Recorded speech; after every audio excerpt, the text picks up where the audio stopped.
Start your daylight. Start it right. Start it with Breakfast with Bread. Breakfast with Bread. A bite of motivations and words of encouragement to jumpstart your day. Breakfast with Bread.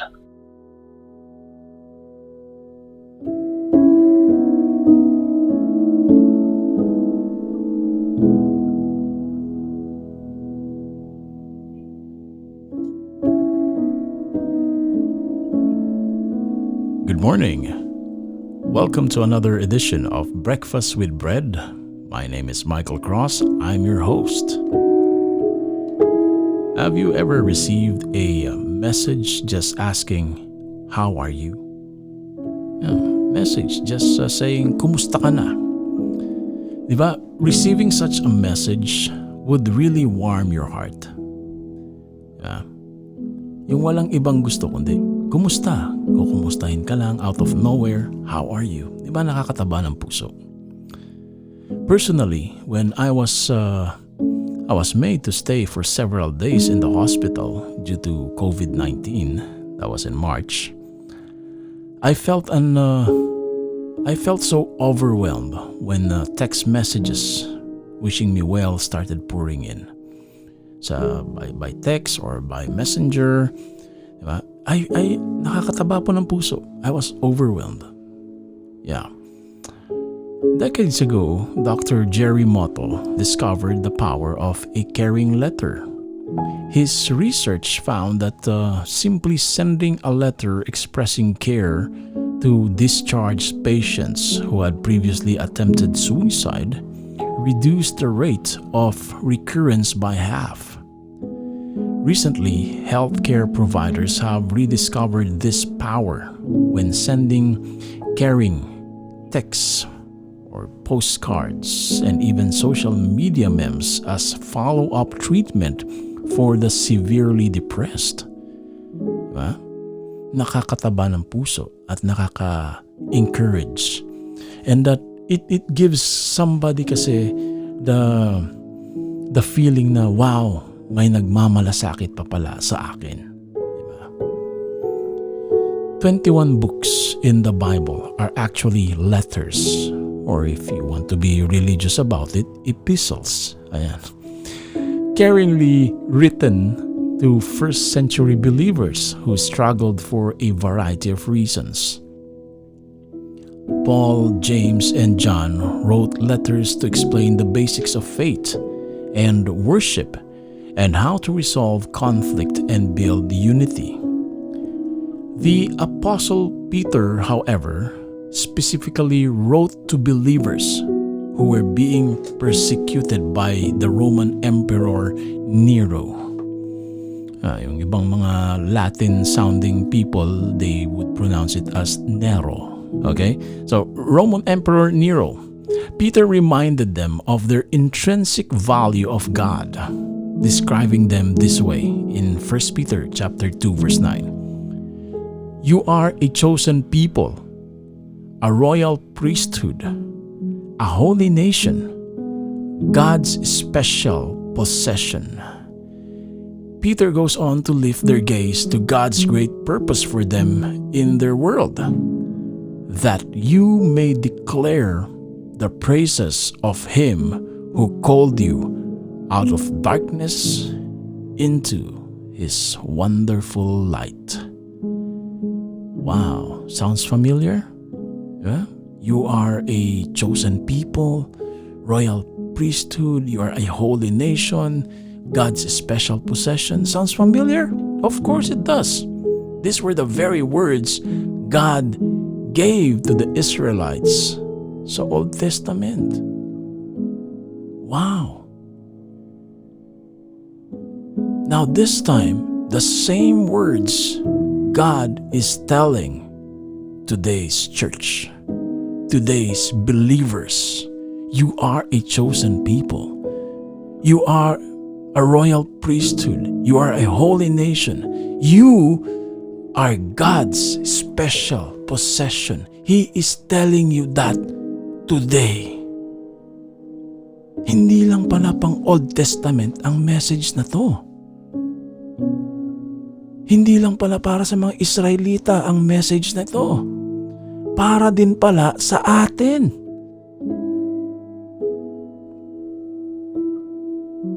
Para din sa atin.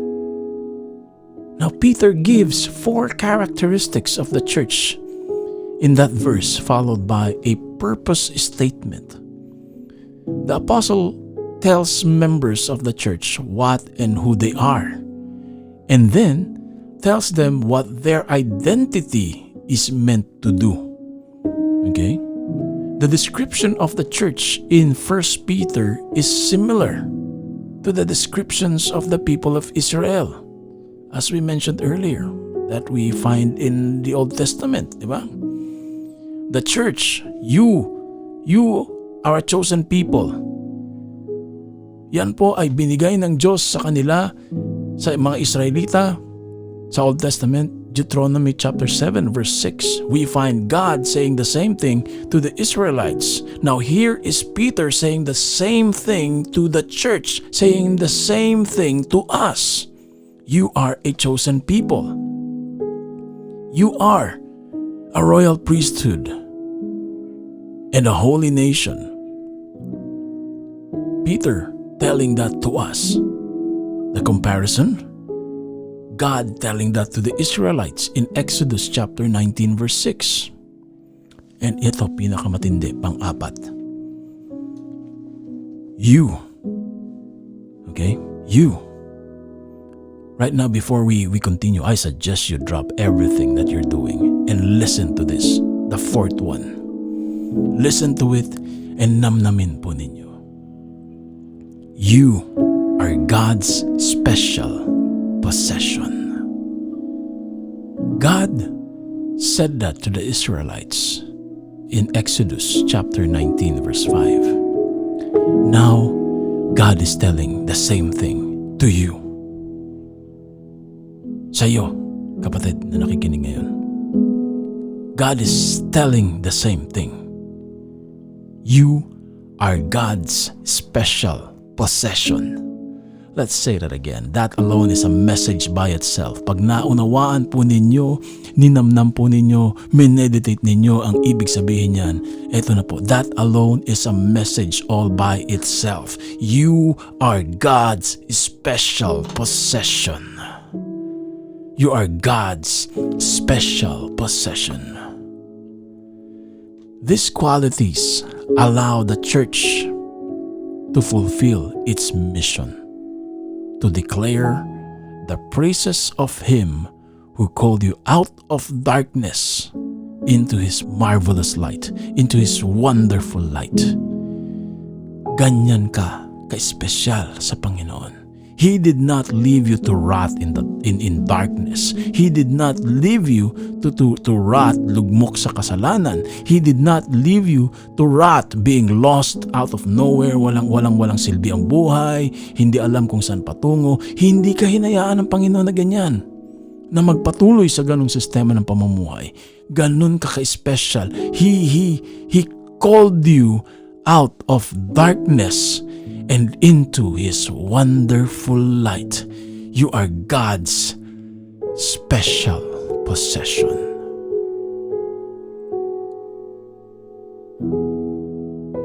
Friends, our great God Himself wrote a book filled with caring letters to us. Inspired scriptures. Daig pa po natin yung mga memes, mga mema na gumagala sa social media ngayon.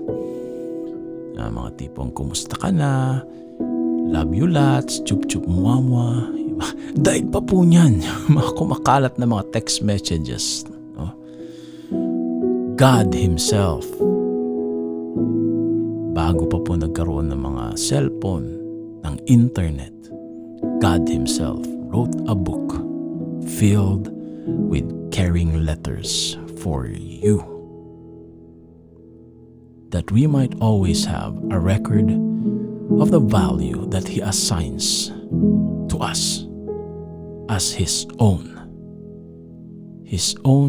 precious possessions.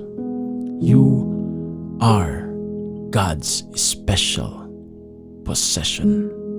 Letters to remind us how much He loves us, how much He cares for us, and how much He values us. May we read His letters daily and share them with others who need the hope Jesus offers.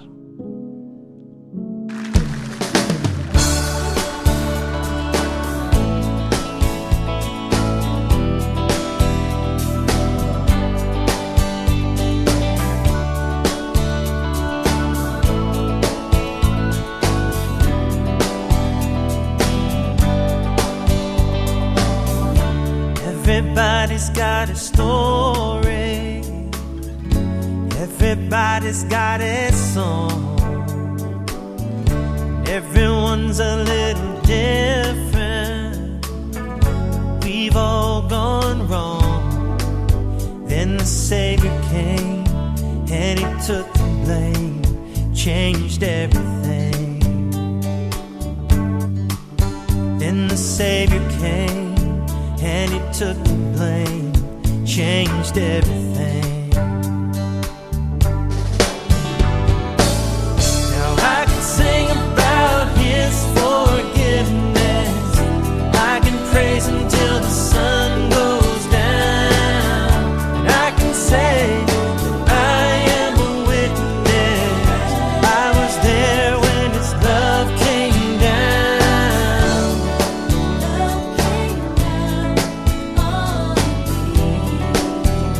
I was there when His love came down.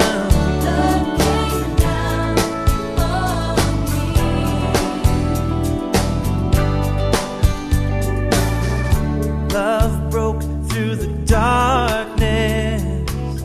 Now I can finally see. Paid the price for my freedom.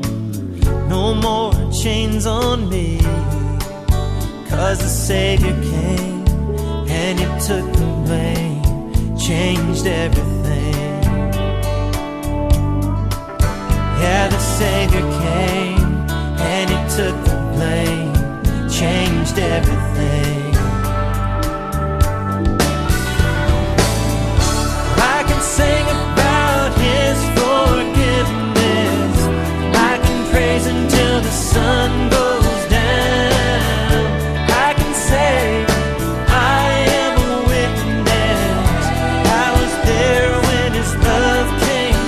I can sing about His forgiveness. I can praise Him till the sun goes down. I can say I am a witness. I was there when His love came down.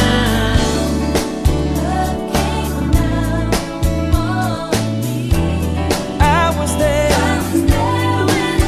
when His love came down. All over me. His love came down like rain from heaven. His love came down like rain from heaven. His love came down like rain from heaven. His love came down like rain from heaven. His love came down like rain from heaven.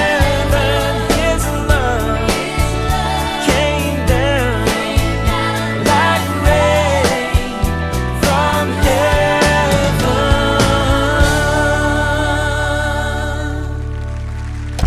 Morning, Miss Jenkins. Any messages for me? Yes, Mr. Evans. Clyde called. He can't make the meeting. God called. He wants you to get a hold of him. Bob can't have lunch, and Jim says there's a problem with the Brax account. Wait, what was that? The numbers don't add up. No, before that. Oh, Bob can't have lunch. He's allergic to seafood. No, before that. Something about God? Oh, God called. He wants you to get a hold of him. God called? Yes? On the phone? Yes, he's been trying to get a hold of you, and you haven't responded to any of his messages. Well, I've been busy. Of course, sir. Well, I have been. I've been at meetings, important ones. This is God. You should return his call. Did he leave a number? I don't think God has a number. I think it's more like one of those voice-activated things. You pray and the line is open. Did he say what he wanted? Just a reminder that he's still there, and he's hoping you will get in touch with him soon. How long has it been since you've prayed? Another message from Lifeline Productions, the comic strip of radio at lifelinepro.com. You've just listened to Breakfast with Bread on Cool 97.5, the only Christian FM station in Baguio City.